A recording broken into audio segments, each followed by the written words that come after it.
Hi, this is Dr. Deb with United and Light, the Draft Horse Sanctuary here in Livingston, Montana.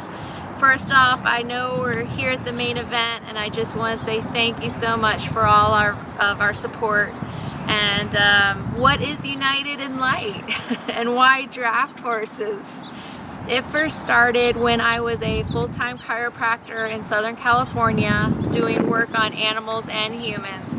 And one of my clients had rescued a big old Premarin who had some big back issues. So I started working on him, and him and our bond just got so strong.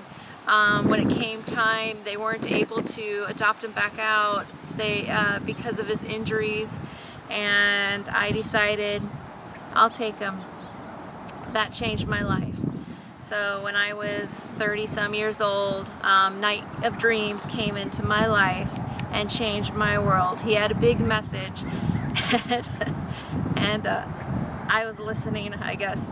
So the whole Plight about draft horse breeds is, I'm originally from the Midwest, from Illinois, in Amish country, and you never see pastures with older draft horse breeds, and I always started wondering, why is that? When I started this in 2003, it was deemed more that draft horses were used more as equipment. They would get worked very young and then sent to auction in their teens. So there's that going on, and it still is now, even more now so, because cities are getting larger with communities, with people, and there's not a whole lot of space for animals, especially large breed animals. Most of the horses here come from auction. They're from ready to go to slaughter, and we grab them out. We're a small facility. We have a capacity of 11 horses, and because we knew early on, we've been doing this for 13 years, I've been in contact with some amazing organizations that will rescue younger draft horses, rehab them, and adopt them back out. But the problem is, there's so much involved in caring for a draft horse because they're larger. And when they get older, you're dealing with elder care too. It's not like taking care of an older dog. It's a lot more involved. So because of that, unfortunately, a lot of those sanctuaries who have started,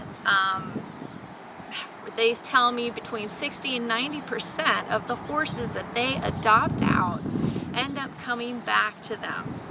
So because of that fact, I knew that United and Light needed to be more of an educational facility. So that's what we do. We have hundreds of visitors that come each year to experience and love on these horses. There's not a lot of other sanctuaries that just have this open space. We don't keep them in stalls because of their neglect, injuries, trauma, abusive lives that most of these guys have had. We take the ones that have just been through a hellacious past, and we rehab them, and to help them heal, we bring people in that also helps the people to heal. And it's amazing connection. The other thing that we've learned with draft horses that some may not be familiar with is the Premarin farms.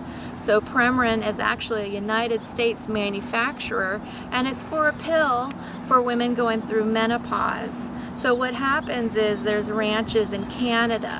Why Canada? Because you can slaughter in Canada. There's horse slaughter in Canada. So there's ranches that will have between 100 to 1,000 draft horse mares. Why draft horses? Because they're larger, they produce a whole lot of urine. They impregnate the mares, keep them in a standing room only stall with a diaper collecting unit, and collect their pregnant urine. When it comes time to foal, the foals are so malnourished because the mares are not getting the nutrition that they need, that the foals are either aborted or they're just sent by the hundreds to slaughter. Fortunately, there are some organizations, a few, that will take in those foals and the mares and help rehab them and adopt them out. We've been fortunate. We have had several Premarin mares and foals on with United and Light.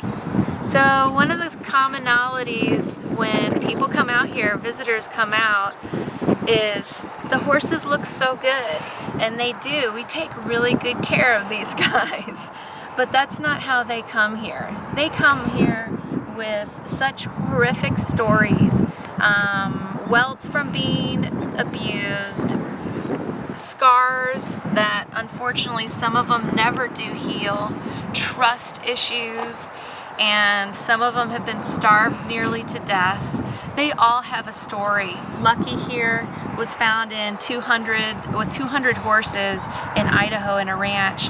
Him and his mother and a bunch of other horses escaped the area trying to find food and was hit by a drunk driver. He was only 2.5 years old.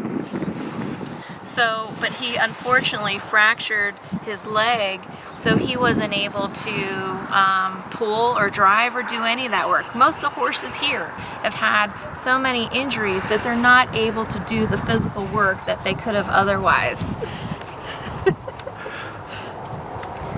I'm right here. But they still do work. They do a lot of healing work with people. Arabella's loving the camera right now. This is Malcolm. Malcolm is our big teddy bear, and we've only had most of all the 29 horses that we've rescued that have come here to the sanctuary have all come from other areas of the country.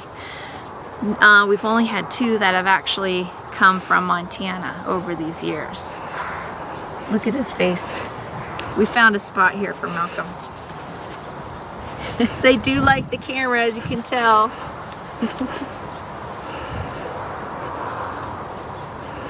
So what I wanted to tell you guys is on Saturday after the main event, we always have an open house from 10 until noon.